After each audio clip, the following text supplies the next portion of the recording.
It is 10 p.m. We have a new development. I think we have a thing. Skywalker Ranch behind us, which is where we're in a ditch right next to Skywalker Ranch.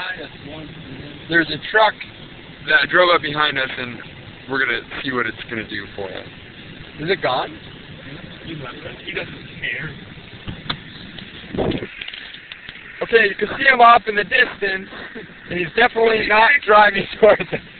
You'll be back! You'll be back! You'll be back!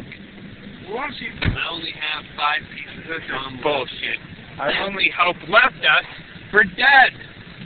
I only have 5 pieces of chewing gum.